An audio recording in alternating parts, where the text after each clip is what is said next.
MPs are so blinkered in their views, we've got to come back to how things are put together.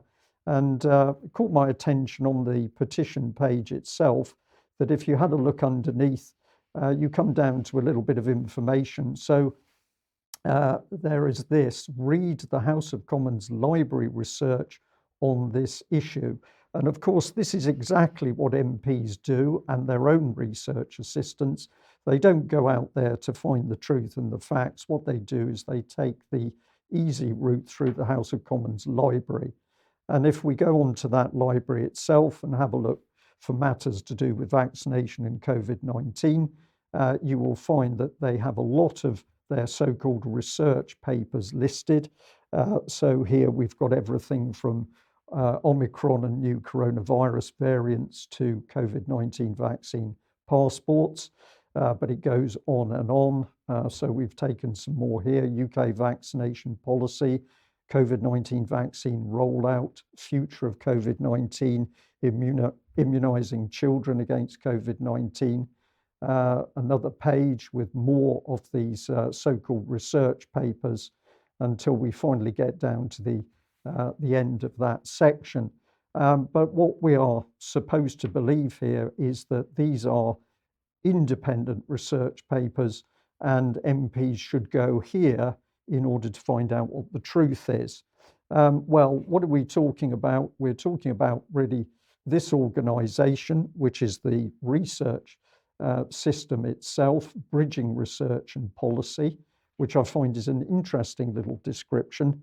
And we shouldn't worry, Mike, because it says that Post produces impartial, non-partisan and peer-reviewed briefings designed to make scientific research accessible to the UK Parliament. So the MPs on their budgets and with their assistants and researchers can't find the truth themselves. They're directed into this little nest, I'm going to say, of vipers who are going to give them the supposed truth. Let's have a look at a little film to really understand what Post is about.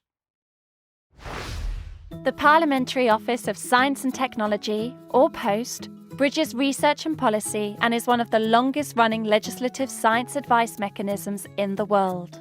We provide parliamentarians with up-to-date research evidence and expertise to inform legislation and scrutiny. Our work is forward-thinking, impactful, and is the product of over 30 years of review and development.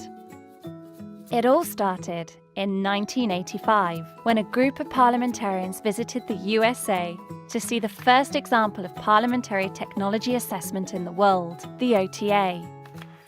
Inspired by the OTA, in 1988, parliamentarians and members of the science and technology community started a charity to fundraise for the UK Parliament's very own office.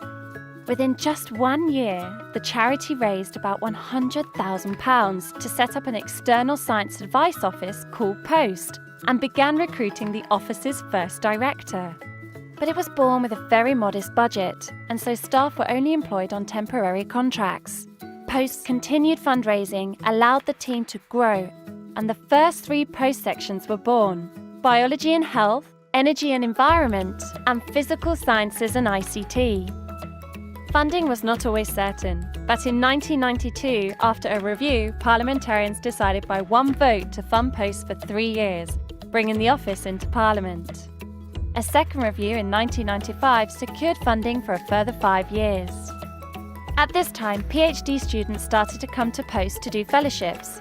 POST fellows write briefings or assist select committees or libraries. For more than 20 years, POST has trained the next generation of policy-wise academics, and Parliament has benefited from greater access to research evidence. In 2000, POST was reviewed for a 3rd time. The POST board successfully advocated for the office to become a permanent feature of the UK Parliament, and with additional funds from Parliament, POST almost doubled in size. In 2013, POST secured funding from the Economic and Social Research Council to allow the creation of a 4th section. The Social Sciences section was born.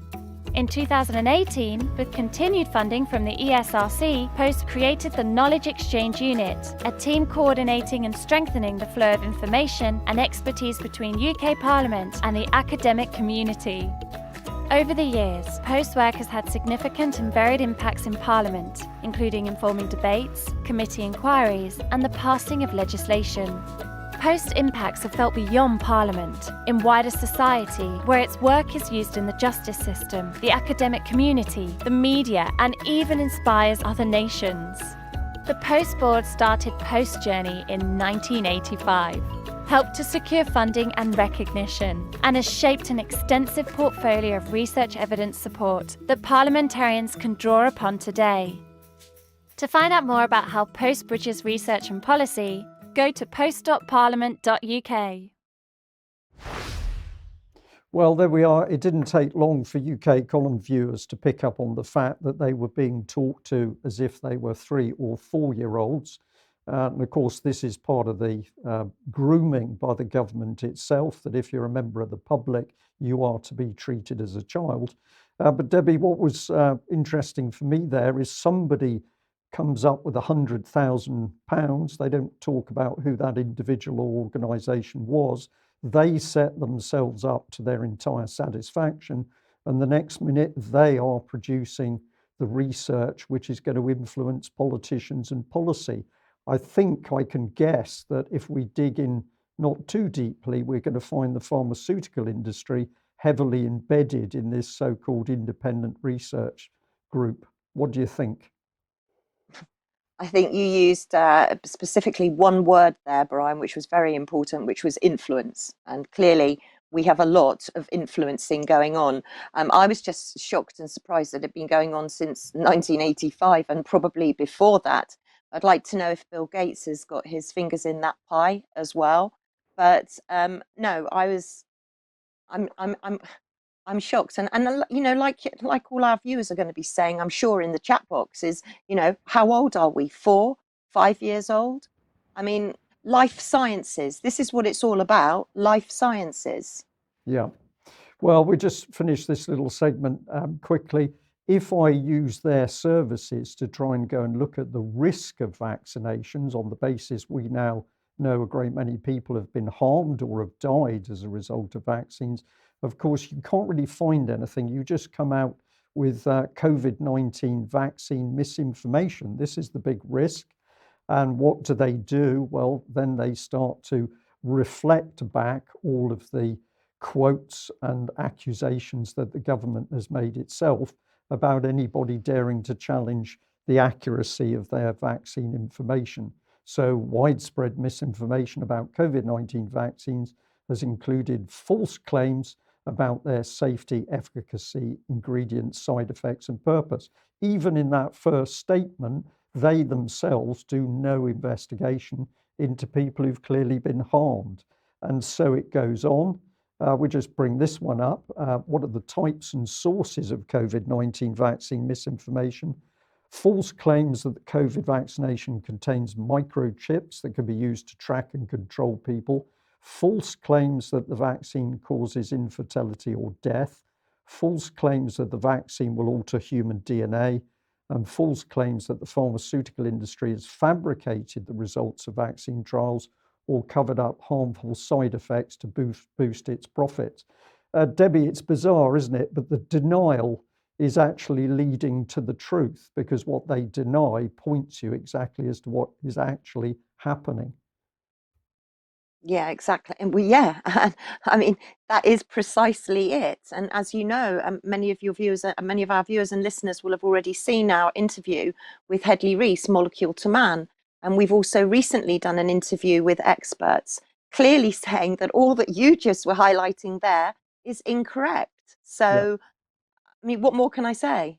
Well, let's just, I thought, as always, we just have a little look at who the people were behind this, because a couple of the articles that I looked at did at least have a name, better than the BBC, which is largely anonymous now. So we've got Lorna Christie, and you can see that she's got very much a university background, and then she comes in as a physical sciences and IT advisor. So I'm sure she's a lovely person, but we say, how independent is she of the university system that's promoting pharmaceutical products? We don't know. And if I come in on this lady, Sarah Bunn, this one was interesting because We've got an article on monitoring COVID-19 vaccine safety in national immunisation and programs. This is all, of course, the official line on how safe it is.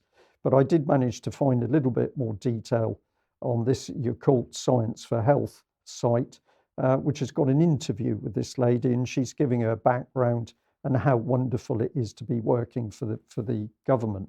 But of course, what you do not see is any really independent research which is leading people to be able to look at what the real risks are.